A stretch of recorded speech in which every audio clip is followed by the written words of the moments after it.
Hey, Christopher here again with another episode of Musings of a Mariner, Sojourning in the Land of Woke. It's been a little bit since I've done one of these, and I've read quite a few books. But recently, I've read a few encyclicals, some by Pope John Paul II, and then one by Pope Francis, Laudato Si. It's the first encyclical by Pope Francis that I've read, and I also just finished Alasdair MacIntyre's Marxism and Christianity, and I gotta thank Avel for getting that for me. That was very cool of you. I really enjoyed the book. Um, Now, as I'm reading more and more philosophy, and I've been jumping around from different philosophers and so on and so forth, I'm really starting to see my gaps, and I really want to revisit Marxism and Christianity in the future.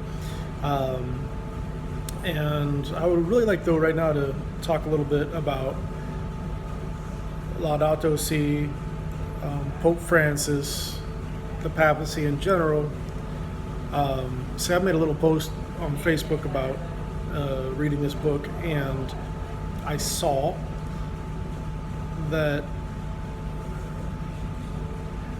some people, some people found that that encyclical very controversial in the first place, and it's about stewardship of the environment. And really, recently I've read a lot of different stuff from both Pope Benedict and Pope John Paul II concerning the environment, and everything that was written in Laudato Si was directly in line with the previous two pontiffs. I didn't see anything really controversial about it. I don't know why it was controversial, other than the fact that it attacked the destruction of the environment that's going on through irresponsible corporations and industries when it comes to like strip mining, deforestation, irresponsible agriculture, emissions, so on and so forth. But that's just common sense. We know we've been destroying stuff, the coral reefs, the desertification, so on and so forth. But one thing is that I realized by some of the backlash that I had from posting positively about that encyclical is that I have grown up in very traditional Catholic circles, and with that, I have, from around the fourth grade, I was accused of not being a real Catholic because I believed in the Pope. That was Pope John Paul II. And then at another time when I had some Benedictine friends that were sedevacantists, I didn't realize they were sedevacantists.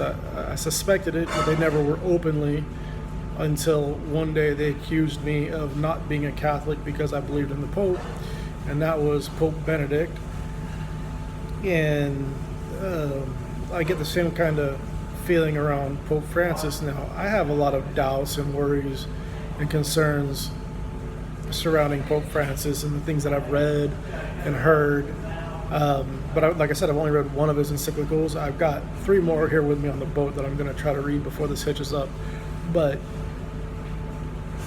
I want to be very cautious in the sense that, I've been around sedevacantism for so long in my life throughout different times, and it's just been changing, like the sedevacantism of old kind of really became completely illegitimate because too much time had passed by.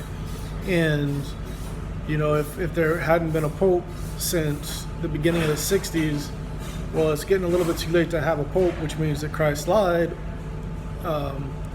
But now with Pope Francis, they've got a reset pope, so they get to reset their sedevacantism. Most sedevacantism starts now. Now, I'm not going to say, one way or the other. I know there's, like I said, I've got a lot of doubts and worries myself. But, I'm always going to remember that where Peter is, there's the church. I know my Catholic faith, and I will continue to hold my Catholic faith. And if anywhere from other lay people to priests on up that teaches something contrary to the deposit of the faith, well, I'll reject that, and I know enough to reject that. But that's about what I've got to say right now. on all this, and read on, everybody, and I'll talk to y'all later. God bless. Bye.